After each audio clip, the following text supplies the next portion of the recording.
News when you want it with Bloomberg News Now. I'm Amy Morris. Iran says the latest U.S. proposal has partially bridged the gap, but now comments from the supreme leader in Iran clouded the outlook for a breakthrough. The U.S. and Iran with conflicting statements on some key issues, including Tehran's uranium stockpile and a dispute over tolls in the Strait of Hormuz. Iran is discussing with Oman how to set up a permanent toll system to formalize control of maritime traffic through the strait. The U.S., Europe, and Gulf Arab states consider the strait international waters. President Trump. We want it open. We want it free. We don't want tolls. It's international. It's an international waterway. They're not charging tolls. Iran's president says they will never back down. Retired U.S. Army General and former CIA Director David Petraeus says soft power is needed to turn security gains into actual solidified gains. The fact that we did away with the Agency for International Development, USAID, that we aren't funding anywhere near what we did. But you can't survive when you're trying to turn security gains into actual solidified gains overall without that kind of soft power. So I'm a bit concerned by that. To hear more of our interview with retired U.S. Army General David Petraeus, tune in this Saturday morning on Bloomberg This Weekend. Those mixed signals from Iran made for a volatile session on Wall Street. We bring you the closing numbers each day here at Bloomberg. The S&P 500 gained 13 points. NASDAQ gained 23. The Dow gained 276 points. The 10-year Treasury yield at 4.56% and the 2-year yield at 4.07%. WTI crude now closing in on $98 a barrel, and Brent crude has settled around $104 a barrel. Zoom Communication shares up 7.6% in extended trading after the company raised its full-year forecast for both adjusted earnings and revenue. It also reported first-quarter results that beat expectations. IBM shares extended gains to 12% after the Trump administration agreed to award $1 billion for the company to build a foundry to produce quantum computing chips. OpenAI reportedly generated nearly $6 billion in revenue in the first quarter.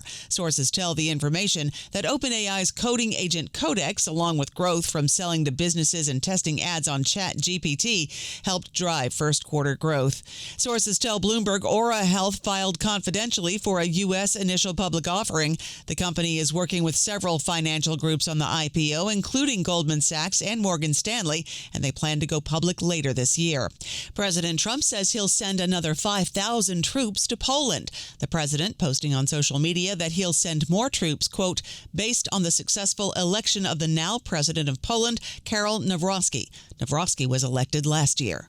President Trump has also played down the need to further ratchet up pressure on the Cuban government, telling reporters at the White House he will do something about Cuba. Other presidents have looked at this for 50, 60 years doing something, and it looks like I'll be the one that does it, so we'd be happy to do it. We want to open it up to Cuban Americans where they can go back and help. Trump made the comment a day after the U.S. government filed murder charges against former Cuban President Raul Castro. Senators are leaving town for their week-long recess without passing President Trump's $72 billion immigration package. Republican Senator Shelley Moore Capito explains there were too many add-ons preventing lawmakers from passing the bill. And we could have probably gotten it there had we not had some extra things added that we just had questions about. So I don't know where this goes. I don't know that anybody really knows. I don't know that it can be tightened enough to satisfy enough people. I'm sort of in the category of I need to learn more here before I can make that decision. Senator Shelley Moore Capito tells Balance of Power they had questions as the president added on more items for the ballroom and a controversial $1.8 billion so-called anti-weaponization fund to pay Trump's political allies. Minority Whip Dick Durbin says his Republican colleagues lost sight of their mission. When the Republicans return home this weekend, as we do, they're going to find that the American people are sick and tired of this baloney. Grocery prices up, utility prices up, rent prices up, and nothing from the Republicans and nothing from Trump to help these families. That's the real message of today. This is seen as a dramatic setback for the president. Meteorologists predict a developing El Nino could dampen the upcoming Atlantic hurricane season, but it won't eliminate storms. The National Oceanic and Atmospheric Administration forecasts a below-average season with fewer named storms and hurricanes. A report from property analytics firm Cotality shows more than 3 million New York metropolitan area homes are vulnerable to hurricane winds, the most of any region in the country, including Miami. The Atlantic hurricane season starts June 1st and ends November 30th. SpaceX is set to launch its Starship rocket on its 12th major test flight.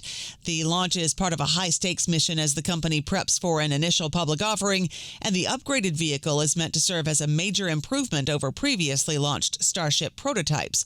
For now, the launch is a go, set for 5:30 p.m. local time from SpaceX's Starbase facility in South Texas. That's news when you want it with Bloomberg News Now. I'm Amy Morris, and this is Bloomberg.